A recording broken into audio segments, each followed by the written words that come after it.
What is up, my friends? Your weekend has officially started. It is Friday evening's Anfield Agenda News Roundup. And as always, I'm Craig and I'm here to take you through the very latest news around Liverpool Football Club. We're going to be asking, has Xabi Alonso really entered into negotiations with Manchester United? Which European club's president has had a little sly dig at Liverpool? We'll be giving you a few transfer links as well. Some words for Virgil van Dijk around the departures of Mohamed Salah and Andy Robertson. And of course, we'll have a little bit on the future of the Liverpool managerial position. As always, my friends, I want to know your thoughts, so do let me know in the comment section. Drop a like on the video. And this is normally the part where I say that I will see you guys tonight at 8:30 or 8:45 for the late night agenda. But I've got to be honest with you, I'm struggling at the minute. I'm struggling because each night as we go on, all of us are just frustrated and angry. And it's really taking its toll. It is not that I can't put up with a little bit of bad news around Liverpool. It's just that each night when I go on, my heart breaks a little bit more seeing Liverpool fans' frustration growing and growing.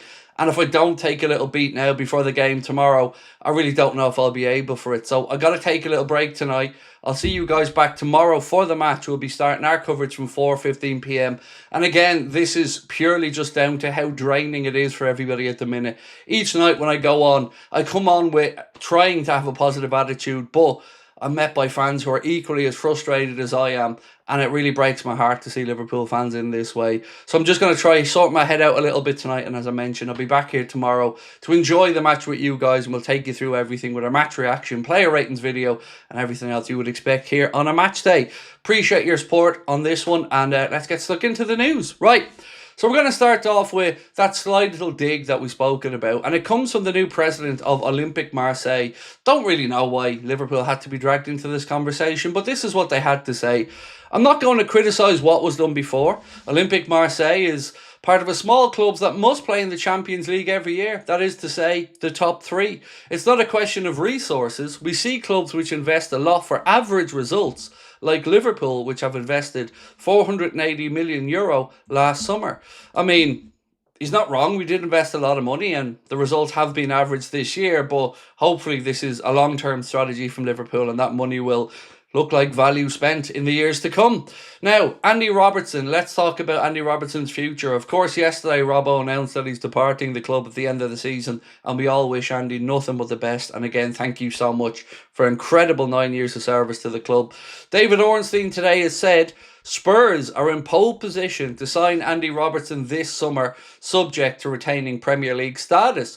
The 32-year-old is fully focused on Liverpool, so nothing finalised. Also interest from Europe, but Spurs leading contender if they avoid relegation. Again, completely understand it. If I was in Spurs' position and I was looking around for leadership, Andy Robertson would be at the very top of my list. So we'll keep you up to date if and when anything happens on this one. But David Ornstein saying Spurs are in the box seat. So, while we're talking about Robbo, let's see what our captains had to say about Mohamed Salah and Andy Robertson departing at the end of the season. Again, I think most of us will echo the sentiments here from Virgil. He said 9 years, that's not just a chapter, that's a whole era. And when you think about everything we've been through in that time, it's pretty incredible. We know all good things eventually come to an end. Through the highs, the pressure, the big moments and the celebrations, you've been there every step of the way. Together, we've won everything. But more than trophies, it's the memories, the battles and the laughs along the way we'll remember most. We've been through everything together, big wins and tough defeats, but no matter what was happening, when the whistle blew, we knew we could count on each other.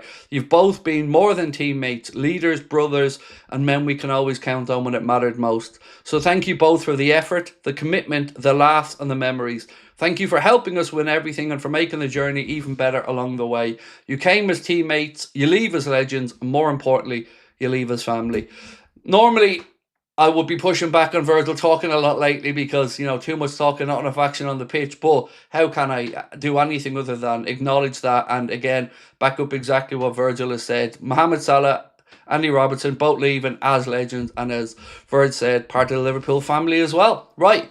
Let's talk Nico Schulz for a minute because there's been a bit of confusion about his future over the last few weeks. 1 minute he was close to signing with Dortmund, the next minute it wasn't as close as was expected. Now we can finally say via various sources, Romano, Plettenberg and lots of others, that Schulz will extend with Borussia Dortmund. But He has said yes. There is a bit of a catch here, though, if you're a Dortmund fan. The new contract will run until 2031. Everything has been agreed and finalised, but there is a release clause in it. So does that mean that in a year's time or so, somebody will come back in to try and get Schlotterbeck? We'll wait and see. Now, let's talk a little bit of Anthony Gordon, because I know you don't want to go into the weekend without having a bit of Anthony Gordon chatter. Graham Bailey has said, and you'll be happy with this one, anybody who doesn't want Anthony Gordon at Liverpool, Arsenal have carried out detailed work on Anthony Gordon's situation and are closely monitoring his availability. Now, we brought this to you guys a couple of months back that Arsenal were interested in Anthony Gordon, so let's wait and see what happens here. I don't know if Liverpool will be in the market for an Anthony Gordon this summer, but it does look like his future at Newcastle is in doubt. Apparently, Eddie Howe got reassurances about his own future yesterday, as per various reports, but Anthony Gordon, could he be an Arsenal player next season? So, a bit of good news from the Liverpool Foundation after the recent charity game. The Reds have posted to say, we're pleased to share that a recent Legends game raised more than £1.1 million for the community, making the total amount raised by our Legends fixtures over £10 million overall. Thank you to our former players and the best supporters in the world. And congratulations to everybody who took part as well. Whether you went to the game, watched it on TV, sent in a donation, thank you so much to everybody for continuing the great work of the Liverpool Foundation. Now, Alonzo, let's talk. So, Caught Offside have said Xabi Alonso has held talks over becoming the next Manchester United manager. A huge betrayal to Liverpool fans, they say. Full story to follow. Now, I don't know if I believe this. I don't have the information. They seem to have the information. Let's wait and see what happens with it. We did ask last night on the Late Night Agenda, just as we were finishing up, do we think as Liverpool fans are being a bit arrogant here, assuming Alonso's just going to sit there and wait to see what happens? Now, I don't know what happens with the Manchester United job. Carrick, doing very well. Will he stay on? I really don't know. Certainly the players want him to stay. I'm sure the fans are probably split on it. He's done well, but will he be able to do that in the longer term? But for me, Alonso to Manchester United, that would be one way to guarantee he would never become a Liverpool manager. But I don't know if I believe this one. I really struggle with it. Manchester City, I could see a lot more than Manchester United, to be honest with you. But I still think Maresca takes over there from Guardiola when he departs. So let me know your take on this one. Now, before we finish up, there is a little bit more Liverpool head coach news to discuss. So Mark Douglas of the newspaper, he's been speaking about Liverpool looking towards Alonso, whether they keep ARNE in the job, but he's added another name into the mix that could be worth keeping an eye on. So in his piece he said, who could be the next Liverpool manager? The availability of Xabi Alonso complicates matters, but there is also enthusiasm in some quarters of the Liverpool Brain Trust about the work of ... Bournemouth manager Andoni Iraola, who is set to be a free agent in the summer. Now, if you're asking me, Iraola versus Alonso, there are pros and cons to both. Alonso obviously has that connection with the club. Alonso, I would say, is managed with a little bit more success. I won't say at a higher level, because Andoni Iraola in the Premier League is managing at a high level. Obviously, he was at Rayo Vallecano before that as well. But Xabi Alonso does have, you know, a pedigree of winning a league title in the Bundesliga and going invincible that season. He does have experience at Real Madrid, albeit that didn't go the way he would have wanted because of the player power involved at that club. So let me know what you guys think on this one. Iraola would be a little bit more of a gamble for me than Alonso. Really like his style of play. Every time we come up against Bournemouth, you can see that they're a team that likes to work hard, press hard, work high up the pitch and try to attack in numbers. So that is a brand of football that I think as Liverpool fans we could get behind. But are we walking into another situation where this potentially could be a big move too soon for a manager?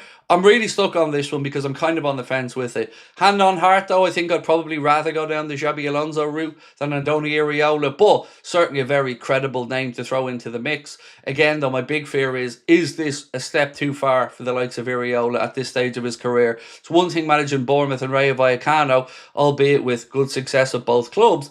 Can you really step up to Liverpool? I don't know about that. I don't know if he is the figurehead that a club like Liverpool would need. Tactically, on the coach, no problem. But remember, we don't know what's happening with Hughes and Edwards here in the longer term. So we might have a manager who might need to work with regards to sporting director work as well, because we don't know if Hughes and Edwards are going to be here in a year's time. Well, in fact, we know they probably won't be here in a year's time, as per reports yesterday that said that the plan was always for them to come in, see out the 3 years and leave. So what happens there? I don't know. Something in the back of my mind, and again, I've got nothing to back this up, so please don't take it as me saying this as a fact. It isn't. But something at the back of my mind just makes me wonder, are FSG positioning the club for a sale? If they brought these guys back in for 3 years, maybe that is to try to get Liverpool back on the front foot, get Liverpool back winning big trophies, and then maybe sell the club at its peak value. I don't know. Let me know what you guys think about it. As I've said, I'm not stating it as fact. It's just the thought process that I've been working through over the past few days. Right, that is it for me for now, ladies and gentlemen. I'll be back here with a news video tonight. Don't forget there is a Premier League game on as well. But no live stream, as I said. I do apologise once again, but I don't want to come on and be angry. I don't want to come on and belittle our community or anything like that. So I'd rather just take a break, reset, and prepare for the game tomorrow. We'll be here from 4:15. We'll probably have a news video out in the morning as well. New episode of the podcast went up last night. Appreciate you all. Hit that like button for me. Don't forget to subscribe. And thank you very much. Have yourselves a lovely weekend. Take care. Bye-bye.